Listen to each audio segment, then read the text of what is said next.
الله أكبر الله أكبر الله أكبر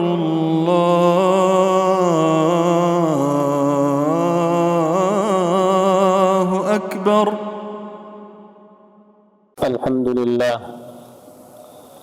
الحمد لله الكامل مطلق الكمال، الكامل في ذاته والكامل في أوصافه والكامل في أفعاله، اتصف بالكمال كله مطلقا وتنزه عن النقص كله مطلقا. الجواد البر الكريم دائم الإحسان كثير الخيرات، نحمده سبحانه ونشكره على نعمائه وآلائه وإحسانه، فهو الودود إلى عباده. أشهد أن لا إله إلا الله وحده لا شريك له، وأشهد أن محمدًا عبده ورسوله، الهادي إلى سبيل الله، الهادي إلى سبيل الله والداعي إلى صراط الله تعالى وجنته ورضوانه، صلوات الله وسلامه عليه وعلى آله وأصحابه ومن اهتدى بهديه واقتفى آثاره واتبع سنته إلى يوم الدين. أما بعد، فإن خير الحديث كتاب الله، وخير الهدي هدي محمد صلى الله عليه وسلم، وشر الأمور محدثاتها، وكل محدثة بدعة، وكل بدعة ضلالة، وكل ضلالة في النار. أيها المؤمنون، ربكم الكريم وهو الغني عن العالمين يتودد إلى عباده ويدعوهم إلى صراطه ويعدهم برحمته وجنته، ويحذرهم سبحانه وتعالى وهو الغني عنهم عن غضبه وعذابه وعن عقابه.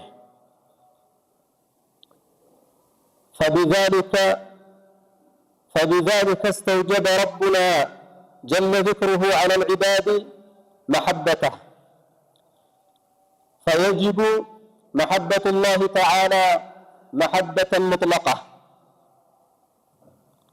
فهو الكامل فيستحق المحبة، وهو المعطي المنعم فيستحق المحبة. محبة الله سبحانه وتعالى هي قوام الإيمان، ومحبة رسول الله صلى الله عليه وسلم كذلك هي قوام الإيمان. وقد جاء في حديث النبي صلى الله عليه وسلم كما في الصحيح عن أبي سعيد رضي الله تعالى عنه وأرضاه أنه صلى الله عليه وسلم قال: من رضي بالله ربا وبالإسلام دينا وبمحمد نبيا وجبت له الجنة. هذه هي أصول الإيمان. وفي حديث آخر عنه في الصحيح صلى الله عليه وسلم عن أبي هريرة وأنس رضوان الله تعالى عليهما أنه صلى الله عليه وسلم قال: لا يؤمن أحدكم حتى أكون أحب إليه من والده وولده والناس أجمعين. وفي حديث آخر من نفسه. فمحبة الله تعالى ومحبة رسوله تستلزم أمورا، من ذلك محبة دين الله ومحبة أولياء الله.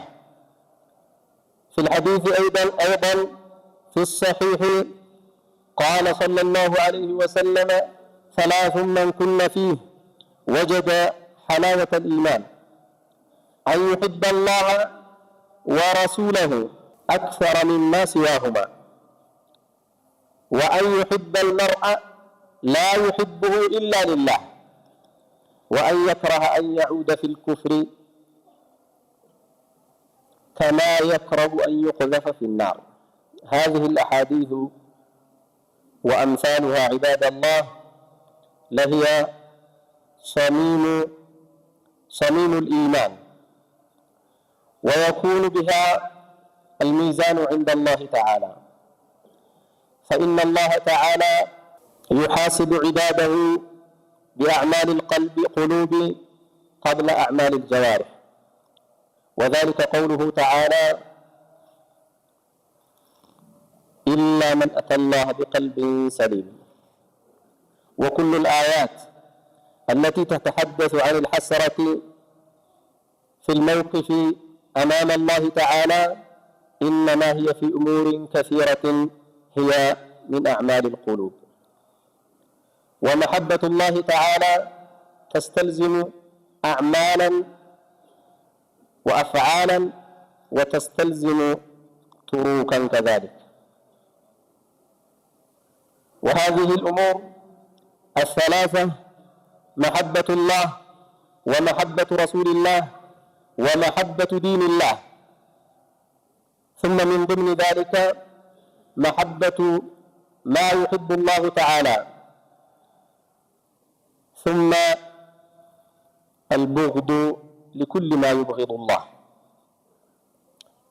هذه الأمور بعض أهل العلم يقول عنها هي أصول 3 من أصول الإسلام، وبعضهم كتب فيها كتبا كثيرة وتكلم فيها شراح الحديث بكلام هو من أروع الكلام كالنووي وابن حجر والقاضي عياض وغيرهم، وتكلموا فيما يستلزمه محبة الله، وبما يتحقق ذلك، وبما تتحقق محبة النبي صلى الله عليه وسلم، وبما تتحقق محبة العبد لأخيه المسلم لله سبحانه وتعالى لا لغيره، وما نواقض ذلك. وقد قال الله: قل إن كنتم تحبون الله فاتبعوني يحببكم الله ويغفر لكم ذنوبكم والله غفور رحيم. أقول ما تسمعون وأستغفر الله لي ولكم ولسائر المسلمين من كل ذنب فاستغفروه.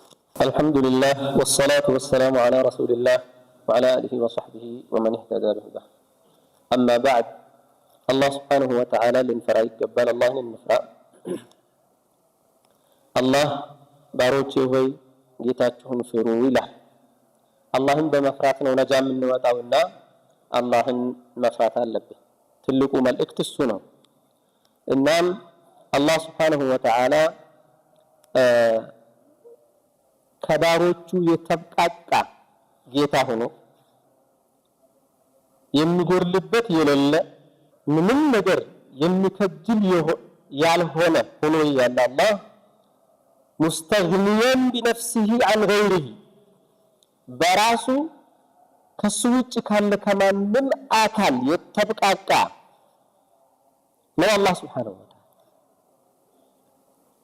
በዛቱም እንደዛ ነው፣ በصفاቱም እንደዛ ነው፣ እንዲሁም በተግባሩ አላህ የሚሰራቸው የሱ ስራዎች ሁሉ ነቅስ የሌለበት ምንም እዚህ ጋር ጎዶሎ አለበት የማይባል የሆነ ጌታ ነው። ኢነላህ ገኒዩን ዐኒል ዓለሚን ከዓለማቱ ሁሉ የተብቃቃ ነው። ያ አዩሃ الناس أنتم الفقراء إلى الله እናንተ ከአላህ ከጃዮች ናችሁ። ወላሁ هو الغني الحميد አላህ ደግሞ ከሁሉም የተብቃቃ ነው፣ ምስጉን ነው። ይህም ሆኖ ባሮቹን ተገዝተው ላይጨምሩለት አምፀው ላያጎሉበት እንዲገዙት ቀጥ ያለውን መንገድ እንዲይዙ ይለምናቸዋል። መምራት ብቻ ሳይሆን መንገድ ማሳየት ብቻ ሳይሆን ይለምናቸዋል ጭምር ማለት ማባበል ማለት ነው። ያባብላቸዋል እንዳያምፁት፣ ወንጀል እንዳይሰሩ፣ ከመንገዱ እንዳይወጡ፣ ሀዋ ስሜታቸውን እንዳይከተሉ፣ የሸይጣንን መንገድ ይዘው እንዳይጠፉ ያባብላቸዋል። ተው እያለ ይከለክላል። አላህ መኽሉቃቱን ሁሉም በአንድ ቀልብ አንድ ቁጥር ሷሊህ ሆኖ ቢገዙት በሱ በአላህ Subhanahu Wa Ta'ala ስልጣንና በአላህ Subhanahu Wa Ta'ala ልቅና ላይ አንዳች ቅጽበት ነገር የሚጨምር የለም። በተቃራኒው ሁሉም ከኢብሊስ ጋር እኩል ደረጃ ላይ ሆኖ ቢያምፀው ከአላህ ቅንጣት ያክል የሚጎድል ነገር የለም። ይሄንም አላህ Subhanahu Wa Ta'ala በቁርአኑም በሐዲስ አልቁድሱም ተናግሯል ማለት። ይሄም ሆኖ ግን የአላህ Subhanahu Wa Ta'ala እዝነቱ፣ ከረሙ፣ ቸርነቱ፣ አዛኝነቱ ለባሮቹ ማለት ነው የውለታው ግዝፈት ይሄም ሆኖ ያለ በቃ ያባብላል፣ እንትን ይላል፣ ይመራል፣ ተው ይላል። ብታጠፉ ምን ምህረት ስለማደርግ ግድ የለም ተመለሱና እንዲህ አድርጉ ወይ ላአኺር። ታዲያ አላህን መውደድ፣ መልእክተኛውን መውደድ፣ ዲነል እስላምን መውደድ፣ የዲኑን ሰዎች መውደድ የኢማን ዋና መቆሚያ ምሰሶው ነው። አላህ Subhanahu Wa Ta'ala መውደድ ግዴታ የሆነው አንደኛ አላህ ካሚል ስለሆነ አንድ ነቅስ የተባለ ነገር የማይመስልለት ስለሆነ ይሄ ትልቁ የውዴታ መንስኤ ነው። ሁለተኛው አላህ ቸርና ሰጪ ስለሆነ ይዋው ቅድም የጠቀስኳቸውን ለዚህ ነው የሚገባን ነገር ኖሮ አይደለም የሚያደርግልን ካራ ኢብቲዳአን ምንሁ ነው የሚያደርገው ለባሮች ኢብቲዳአን ምንሁ ሁሉም በእኛ ላይ በፍጥረታቱ ላይ ያለው ጸጋ የአላህ ንዕማ ይሄ ተቆጥሮ የማይዘለቀው የሚገባኝን ነው የሰጠኝ ብለህ እንዳታስብ። ከአላህ ጋር ትጣላለህ። አንተም የሚገባህ ሆኖ አይደለም አላህ መስጠት በሱ ስለሚያምር ነው ያደረገልህ። ለዛማ መልእክተኛው ሰለላሁ ዐለይሂ ወሰለም ማንም ሰው በስራው ጀነት አይገባም ወላ አንተ ያ ረሱላህ እርሶም ቢሆኑ ምክንያቱም ነብያችን ሰለላሁ ዐለይሂ ወሰለም ሰላትን ብትሉት ማንኛውንም ዒባዳ ማንም እንዳልሰራ ነው የሰሩት። እግራቸው ተሰንጥቋል በመቆም ብዛት። አንድን አያ አልፎ ሌላ አያት መቅራት ተስኗቸው አንድ ሌሊት ሙሉ አንዲት አያ ሲደጋግሙ ሲንሰቀሰቁ አድረዋል። እርሶም ቢሆኑ ያሏቸው አዎ እኔም ቢሆን ኢላ የተገለበኒ አላህ በረህመቲሂ ብለዋል። ስለዚህ ሁሉ የአላህ ጸጋ በእኛ ላይ የአላህ ችሮታ ነው እንጂ ግዴታ ሆኖበት ያደረገው ነገር አይደለም ማለት ወይም ሰዎች ተገቢ ሆኖ የነሱ መብታቸው ሆኖ የተሰጣቸው ነገር አይደለም ማለት ነው። ሐቂቃውን ስንመለከት ስለሆነ አላህ Subhanahu Wa Ta'ala ታዲያ መወረድ የለበትም እንዴ?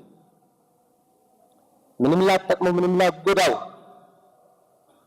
የሚጎዳህን ነገር ይዞልህ አርቆልህ የሚጠቅምህን ነገር ሁላ ያደረገልህ አላህን መውደድ መልእክተኛው ሰለላሁ ዐለይሂ ወሰለም ደግሞ ምክንያቱም አልፉደይል ረሂመሁላሁ ተዓላ አልጁነይድ ረሂመሁላሁ ተዓላ ምን ይላሉ? ሁሉም መንገዶች ዝግ ናቸው። ሰውየው ወደ አላህ Subhanahu Wa Ta'ala ለመድረስ ምንም ሌላ መንገድ አይኖርም። አንድ መንገድ ነው የሚኖረው እሱም መልእክተኛውን መከተል ነው ይላል። ስለዚህ መልእክተኛው ሰለላሁ ዐለይሂ ወሰለም የጀነት መንገድ የሚመሩን የሚያሳዩን ስለሆኑ ደግሞ ማንም ሰው እስኪ ማን ነው ለኔ ውለታ የዋለልኝ ብሎ ቢያስብና ቢቆጥር መልእክተኛውን ያክል ውለታ የዋለለት ማንንም አካል አይኖርም። እውነቱን ካየን ማለት ከጨለማ ወደ ብርሃን መንገድ ያሳዩ ከአላህ ጋር ሊያጣላህ የሚችልን ነገር የነገሩህ፣ ምን መቅረፍ እንዳለብህ ምን ማድረግ እንዳለብህ የነገሩህ ናቸው ነብዩ ሰለላሁ ዐለይሂ ወሰለም። በምን ትልቅ ደረጃ ሊደርስ እንደምትችል ስራዎችንም ቀላል ሆነው ትልቅ ቦታ ሊያደርሱ የሚችሉ ቀላል መንገዶችንም ጠቁመውሃል። ስለዚህ ከመልእክተኛው በላይ ላንተ ባለውለታ የሆነ የለም ማለት ነው። ነብዩ ሰለላሁ ዐለይሂ ወሰለም መውደድ፣ ይሄ ዲን ደግሞ ብቸኛው የአላህ ዲን፣ ብቸኛው ወደ ጀነት የምንጓዝበት መንገድ። ይሄን ዲን ደግሞ መውደድና በዚህ ዲን ላይ መጽናት። ነብዩ ሰለላሁ ዐለይሂ ወሰለም ብዙ ናቸው ሐዲሶች፣ ከዛ የተወሰኑ ሐዲሶችን ነው ማስተዋወሳቸው፣ ቅድም የተናገርኩት ሐዲስ ማለት ነው። አንድ ሰው من رضي بالله ربا ጌታዬ አላህ ነው አላህን ነው የማመልከው ብሎ በአላህ ተብቃቅቶ በአላህ በቂ ነው ብሎ በአላህ ጌትነት ደስተኛ ሆኖ አላህን ብቻ ማምለክ በቂ ነው ያለ፣ በዲን ደግሞ እኔ እስላም በቂ ነው ብሎ በዚህ ላይ የቆመ፣ እንዲሁም ደግሞ የኔ ዋና ተምሳሌት መሪ አድርጎ የሚይዘው ነብይ ሙሐመድ ናቸው ብሎ በዚህ ልቡ የሞላ ሰው አለ ጀነት ወጅቦለታል አለ። ያ ይሄ ጀነት ወጅቦለታል። ታዲያ ቀላል አይደለም ግን ይሄ ነገር ቀላል አይደለም። በሌላ ሐዲሳቸው ደግሞ ምን አሉ? አንዳችሁ አላመነም አሉ። እንዳውም ወለዚ ነፍሲ ቢየዲሂ ላ ዩእሚኑ አሐዱኩም የአቡ ሁረይራ ሐዲስ፣ ነፍሴ በእጁ ባለችው በአላህ እምላለሁ ኢማን የላችሁም አላመናችሁም አሉ። ምን እስካልሆነ ሐታ እኔ ከነፍሳችሁም በሌላ ሐዲስ ከወላጆቻችሁ ከልጆቻችሁ ወናስ አጅመዒን ከሁሉም ሰው በላይ እኔን እስካልወደዳችሁኝ ድረስ አላመናችሁም አሉ ነብዩ ሰለላሁ ዐለይሂ ወሰለም። ምንድነው ልኬቱ? አላህንና መልእክተኛውን መውደድ ልኬቱ ምን ያክል ነው? ይሄ ነው ልኬቱ። ከሁሉም ነገር በላይ መውደድ። ውዴታን የቀልብ ስራ ነው ውዴታ። ከዛ ደግሞ የግድ ተግባር ንግግር ይኖርበታል። እሱ ካልታከለበት ሸርዓን ውዴታ አይባልም። በቋንቋ ውዴታ ሊባል ይችላል። ምክንያቱም ውዴታው ኖሮ ላይጠቅም ይችላል፣ ትርጉም አልባ ሊሆን ይችላል። ምክንያቱም አንተ እስኪ አቡ ጣሊብ ነብዩ ሰለላሁ ዐለይሂ ወሰለም ምን ያክል እንደሚወዳቸው ታውቃላችሁ? ነፍሱን፣ ቤተሰቡን፣ የሚመራውን የቀቢላውን አጠቃላይ ህፃን ሴት ሳይል ለሞት የሰጠ ሰው ከነብዩ ሰለላሁ ዐለይሂ ወሰለም ውዴታ ማለት ሁሉንም አንድ ሳይቀር መላውን የአረብ ህዝብ ብቻውን ሁሉም በሱ ላይ ሆኖ ብቻውን እሞታታለሁኝ እንጂ ብሎ ያለ ሰው ከባድ ነው። በቃ ግን ወደዳቸው እንጂ ተከተላቸው። ያ ውዴታ ብቻውን ጠቃሚ አልነበረም ማለት ነው። ቁርአኑ ላይ ቁል ኢን ኩንቱም ትሒቡነ አላህ ፈተቢዑኒ ዩሕቢብኩሙላህ ወየግፊር ለኩም ዙኑበኩም፣ አላህን ትወዱ ከሆነ የእውነት አላህን ከወደዳችሁ መልእክተኛውን ተከተሉ። አላህን መልእክተኛውን የምትወዱ ከሆነ ተከተሉ። ስለዚህ ውዴታ የሚረጋገጠው በኢትባዕ ነው፣ በመከተል ነው፣ በመታዘዝ። የአላህ ውዴታ እሱ ያዘዘውን በመታዘዝ የከለከለውን በመከልከል፣ የመልእክተኛውም እንደዛው ቁርአንን በመውደድ የነብዩ ሰለላሁ ዐለይሂ ወሰለም ሐዲስ በመውደድ ወሃከዛ ማለት። ስለዚህ አላህን መውደድ መልእክተኛውን መውደድ በቃ መውደድ የሚለውን ቃል ከጠቀስ መታዘዝ የሚለውና መከተል የሚለው ነገር ያው የዚሁ ትርጉም ነው ማለት። ውዴታ የሚለው ቃል ብቻውን ይይዘዋል፣ ውስጡ ላይ ይዞታል። ካለ መከተል ውዴታ ቀልብ ላይ ሊኖር ይችላል፣ ግን ሸርዓን ትርጉም አይኖረውም ብለን ስላልን ማለት ነው። እና ሌላው በሌላ ሐዲስ አንድ ሰው የኢማንን ጣዕም የሚያገኘው ነብዩ ሰለላሁ ዐለይሂ ወሰለም ጣዕም አለው ማለት ነው። ኢማን የሚባለው ማለት በምላስ የሚቀመስ ጣዕም ማለት አይደለም፣ በቀልብ የሚቀመስ ጣዕም አለው ማለት ነው። የሚጣፈጥ ነገር አለው ማለት ነው። አንድ ሰው የኢማንን ጣዕም የሚያገኘው በሶስት ነገር ነው። አንደኛው አላህና መልእክተኛውን ከሁሉም ነገር አስበልጦ መውደድ። እሺ ከሁሉም ነገር ሚማ ሲዋሁማ ከሁለቱ ካለ ከማንም ነገር በላይ ሚማ ማለት ጉዑዝ ነገርም ነፍስ ያለው ነገርም በስጋ ዝምድና የሚያገናኝህንም በሌላ ጥቅም የምትገናኘውም በሌላ በስሜትም በምንም ማለት ሚማ ሲዋሁማ አስበልጠህ መውደድ ከነፍስህም በላይ ከሁሉም ነገር በላይ። ሁለተኛው ሰውን መውደድ መጠላት አለና አንድን ሙእሚን ለአላህ ብለህ ስትወድ ላ ዩሂቡሁ ኢላ ሊላህ ለአላህ እንጂ ለምንም ነገር ብሎ ሳይሆን ለአላህ ብቻ ብሎ ሲወደው። ሁለት ምክንያቱም አላህ ሱብሓነሁ ወተዓላ ወዳጆቼ ናቸው ያላቸውን ሰዎች መውደድ አላህን ያስወድዳል፣ እነሱን መጥላት ደግሞ ከአላህ ጋር ያጣላል ስለሆነ ነው። ሶስተኛው እስላምን መውደድ ነው። ዲነል እስላምን መውደድ ነው ከሁሉም ነገር አስበልጦ። እሱን ደግሞ ሲገልጹ ወአን የክረሀ አሉ መጥላቱ ነው። የዑደ ፊል ኩፍር ወደ ኩፍር መመለስ ወይም በአላህ መካድን ከእስላም ውጪ ያለን ነገር ከመከተል እሳት ውስጥ መዘፈቅን ሲያስበልጥ በዚህ ልክ ሲወድ ማለት ነው። ዲኑ የዲኑ ውዴታን አስቡት። የተገለጸበት መንገድ ዲኑ ከሁሉም ነገር አስበልጦ መውደድ አይደለም የተባለው። ምክንያቱም አላህን መውደድ መልእክተኛውን መውደድ አንድ ሙእሚን መውደድ ስንል ይሄ ቀጥታ ሙባሽር የሆነ ውዴታ ነው፣ በሰውኛ ይታወቃል። ዲኑን መውደድ የሚባለው ነገር ግን ዲኑ ተካሊፍ ነው። ዲኑ ኃላፊነቶች ናቸው፣ ግዴታዎች ናቸው፣ መሻቅ ነው፣ ለነፍስ የሚከብዱን ትዕዛዛት ናቸው ዲኑ ማለት።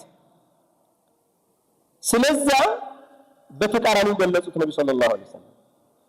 ኩፍርን መጥላት በምን ልክ?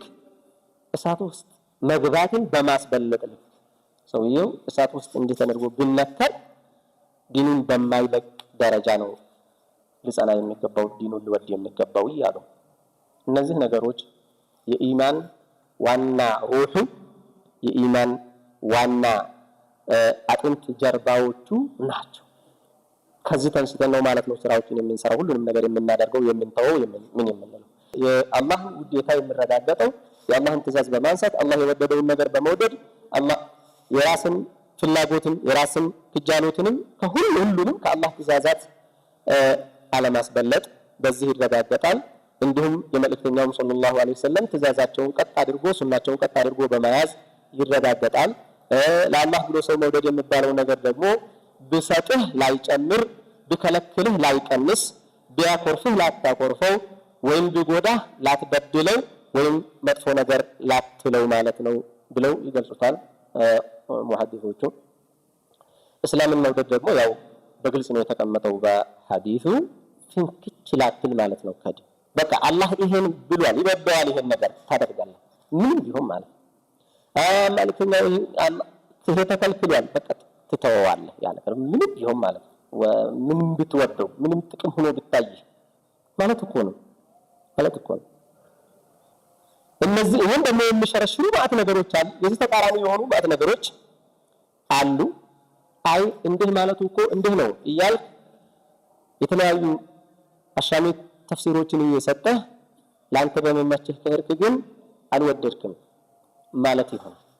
ኢዘን አላህ ሱብሓነሁ ወተዓላ እንውደድ፣ መልእክተኛውን እንውደድ፣ ዲኑን እንውደድ፣ ሙእሚኖችንም እንውደድ። ሶስቱ መረቢየ ቢላህ ረበን ብሎ የተገለጸው አላህን መውደድ፣ ዲኑን መውደድ፣ መልእክተኛውን መውደድ ማለት ነው። እሱ ግን ምን አለው? ማወቅ አለው። ምክንያቱም የሚወደደው በማወቅ ስለሆነ አላህን ማወቅ፣ የአላህን ዲን ማወቅ፣ የመልእክተኛው ሰለዋቱላሂ ወሰላሙ ዐለይሂ አላህን መልእክተኛ ማወቅ፣ ከዛ ውዴታው በዛ ልክ ይጨምራል ማለት ነው። ውዴታ የምንለው ነገር ሁለት ደረጃ አለ።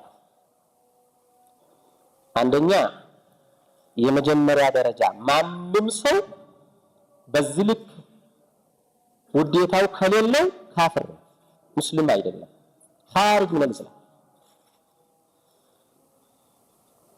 በውስጡ አላህን መልእክተኛውን ዲኑን ቅጣት ያክል እንኳን ምንም ውዴታ የሚባል ነገር ከሌለው የልብ ዝንባሌ ማለት ነው። ምንም የልብ ዝንባሌ ከሌለው ለእስላም ምንም የማይቆረቆረው ምንም የማይመስለው ለመልእክተኛው ምንም ለሙስሊሞችም ወሀታ ምንም ውዴታ የሚባለው ነገር ከውስጡ የሌለ ከሆነ ይሄ ሰውዬው በራሱ ስሜት ነው የሚያቆመችም ሌላ ሰው አይለካውም። ይሄ ማንም ይለካው ይችላል ከሆነ ይሄ ኢማን የለውም ማለት ላይምን ማለት ይሄ ነው ማለት። ሲቀጥል ደግሞ የሚጨምረው ኢማን ውዴታ ጨምሮ አያልቅም። ለዛ ሁሌ እላለሁም በቅራአትም ላይ ማለት ነው ውዴታ ሁሉ የለውም። አንድ ሰው አላህን ወደህ እዚህ ደረጃ ደርሰሃል፣ ከዚህ በላይ ካለፍክ ከልክ ማለፍ ስለሚሆንብህ እዚህ ጋር ቁም የሚባል ደረጃ የለውም። ምን አይነት ልብ ኑሮት ሰውዬው አላህን ዘርክ ወደደው?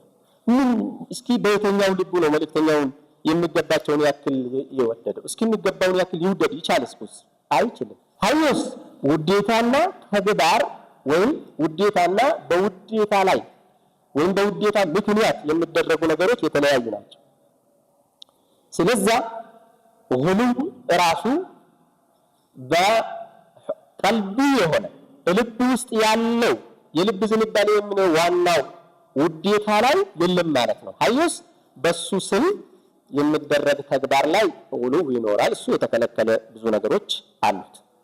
ስለዚህ አላህን መውደድ ያለብን ትንሹ ሚኒመሙ የሚባለው ነገር ግዴታ ሁሉም ሰው ዘንድ መኖር አለበት። ከዛ በኋላ ያለው ግን ሁሉም እንግዲህ እኔ ከሁሉም በላይ መውደድ አለብኝ ብሎ መጣር ነው ያለበት ማለት ነው። አላህ Subhanahu Wa Ta'ala ልባችንን በሱ ውዴታ ይሙላልን፣ በመልእክተኛው ውዴታ አላህ ይሙላልን፣ እንዲሁም በሙእሚኖች ውዴታ ልባችንን አላህ ይሙላልን።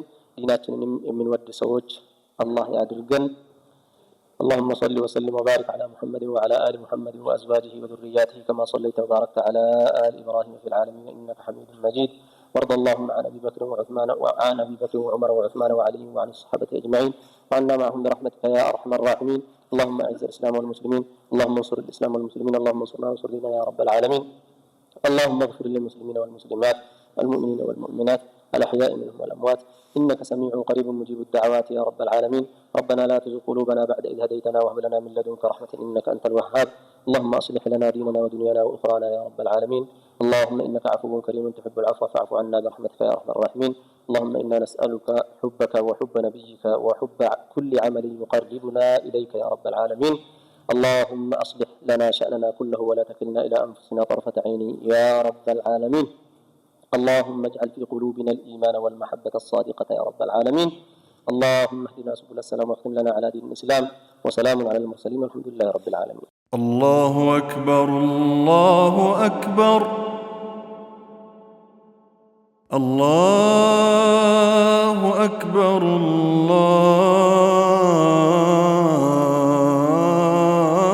الله أكبر